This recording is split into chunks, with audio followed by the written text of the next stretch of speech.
The region of Trnovita has always been an ethnic war zone, with many warlords and tribes vying for dominance on the island. In 1565, the island became under control of the growing colonial empire of Christendom. The region became known as the South Tovin, which came under control of the white minority government, while the Christendom Empire slowly decolonized and crumbled under its own weight. Seeing how the nation was losing control in its colonies, they offered assistance in the decolonization effort, which would include a free and fair democracy, freedom to everyone, and the land to be shared between the people. This didn't sit well with the rich northern part of the nation, as the white minority was in control of 82% of the land in the nation. Then Prime Minister General Skitter would attempt to make negotiations with the ethnic Tovos and Warblixians, in which the whites would control their land in exchange for a safe and smooth change in power. This was refused by the Warblixians. Seeing that the region was soon to enter war and that Christov would not support their decolonization, the Prime Minister would declare independence from the Empire, officially turning them from a democracy to a republic. They would now be known as the Tovin Authority. At their peak, the nation held 10,000 active soldiers, 19,000 reservists, 7,000 police, 9,000 police reservists. The Warblixian army was unknown. The war would be a bloody one, with guerrilla warfare tactics being used against authority troops.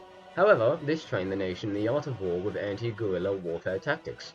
In 1672, 1 year after the war had started, a diplomat from the Etrurian kingdom who went to strike deals with both nations was captured by Warblixian soldiers. He was later tortured and then killed by the fighters.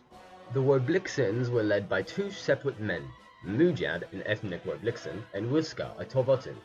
While they both fought the same enemy, they were both of separate ethnicity and both had different ideas about the country.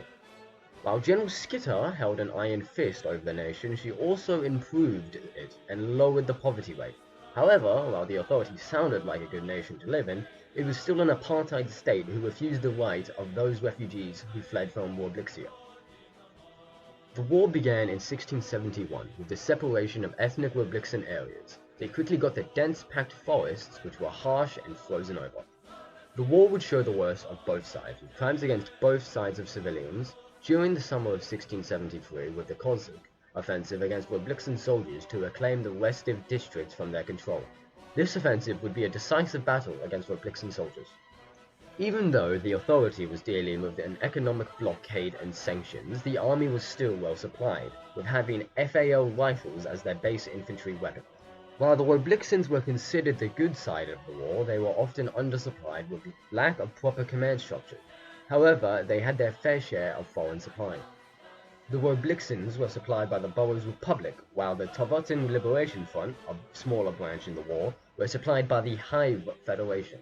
Even with the embargo and blockade, the authority was still able to get some small supply gifted by the Etrurians and Siberians. The war would last as a war of attrition during the winter, as it would kick in, making any offensive a bad idea. In 1674, June, the second summer offensive would take place. This time it would begin with a full-scale invasion of Warblixia. The war would take 30,000 soldiers' lives from both sides and kill 50,000 civilians. The authority would kill the remaining strongholds of Warblixians in 1674, the 7th of September. The war was remembered as a stain on the authority's history, with it being the largest amount of deaths in the authority army. However, this will also be remembered as the beginning of authority dominance in the east and central Alinskia. Although there are no good guys or bad guys in this war, it is up to you to decide whether or not the authority should have won.